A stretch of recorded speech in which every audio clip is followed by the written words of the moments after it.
Et si je vous disais qu'il existe un animal qui est littéralement ressuscité d'entre les morts, le rhinocéros blanc du Sud. Au début du XXe siècle, les colonisateurs européens ont presque entièrement exterminé ces animaux pour leurs cornes, qui étaient prisés plus que l'or. Dans les années 50, sur des centaines de milliers de rhinocéros, il n'en restait que 45 vivants. Cependant, un véritable miracle s'est produit, et aujourd'hui on en compte plus de 20 000. Comment a-t-on réussi à accomplir cette résurrection apparemment impossible de toute une espèce?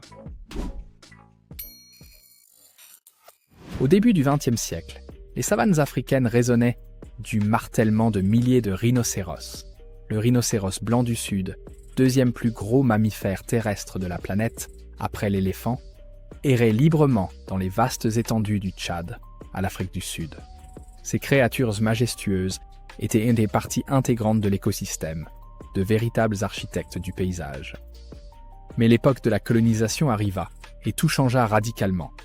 Les chasseurs européens apportèrent avec eux les armes à feu et une soif insatiable de trophées. En seulement 50 ans, la population de rhinocéros blancs du Sud s'effondra de plusieurs centaines de milliers à un nombre critiquement faible. Les Européens chassaient pour les cornes, qui valèrent leur pesant d'or dans la médecine traditionnelle asiatique. La corne de rhinocéros, d'ailleurs, est constituée de la même kératine que les ongles humains. Elle n'a aucune propriété magique, mais les superstitions se sont révélées plus fortes que le bon sens. En 1950, la situation devint catastrophique. Dans la nature sauvage, il ne restait que quelques dizaines de rhinocéros blancs du Sud, réfugiés dans des coins reculés de la province du Natal en Afrique du Sud. C'est alors qu'entra en scène l'homme qui changea tout, Ian Player. Jeune biologiste du parc du Natal, prit une décision que beaucoup considéraient comme folle.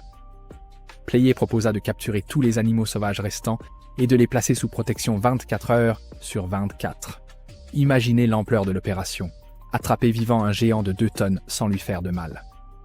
Les premières tentatives de capture ressemblaient à des scènes de films d'aventure. L'équipe utilisait des lassos, des filets et même des tranquillisants qui venaient tout juste d'apparaître dans la pratique vétérinaire. Chaque rhinocéros reçut un nom et devint une véritable célébrité. Leurs photos étaient publiées dans les journaux et les stations de radio rapportaient régulièrement l'état de santé des protégés de Player. Mais le principal problème s'avéra être non pas la capture, mais la reproduction. Les rhinocéros blancs du Sud sont très difficiles dans le choix de leurs partenaires, et leur gestation dure 16 mois entiers. Les femelles ne donnent naissance qu'à un seul petit tous les 3 à 4 ans. Avec de tels rythmes de reproduction, chaque rhinocéros nouveau-né devenait un véritable trésor. Les scientifiques étudiaient chaque détail, ce que mangent les rhinocéros, comment ils communiquent, dans quelles conditions ils se reproduisent le mieux. Il s'avéra que ces géants sont des animaux incroyablement sociaux, avec une hiérarchie complexe. Fait intéressant, les rhinocéros communiquent non seulement par des sons, mais aussi par des odeurs. Leurs excréments contiennent toute une encyclopédie d'informations sur l'âge, le sexe, la santé et l'humeur de l'animal. Le premier succès arriva en 1961, quand naquit un petit surnommé Kwapi. Ce bébé de 70 kg devint le symbole d'espoir pour toute l'espèce. Progressivement, le programme de reproduction commença à donner des résultats. Dans les années 70, la population grandit jusqu'à plusieurs centaines d'animaux. Mais ce n'était que le début d'un long chemin. Les autorités sud-africaines comprirent que les rhinocéros pouvaient devenir non seulement un symbole des efforts de conservation, mais aussi une source de revenus grâce à l'écotourisme. La construction de réserves spécialisées commença. Le parc d'Umfolozi devint une véritable mecque pour les rhinocéros. On y créa des conditions idéales, de vastes pâturages, des points d'eau, des postes vétérinaires et surtout une protection fiable contre les braconniers. La garde du parc était armée comme une unité militaire. Les rangers patrouillèrent le territoire en jeep, en hélicoptère et même avec l'aide de chiens dressés. Chaque rhinocéros recevait un numéro individuel qui était marqué sur la corne de façon indolore. Cela aidait à suivre les déplacements des animaux et à contrôler la population. Dans les années 80, commença une nouvelle étape, la réinstallation des rhinocéros dans d'autres parcs et réserves. L'opération de transport d'un animal de 2 tonnes exigeait la précision d'un chirurgien et le courage d'un cascadeur.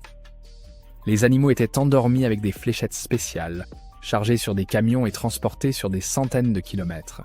Chaque opération de ce type coûtait des milliers de dollars, mais le résultat en valait la peine.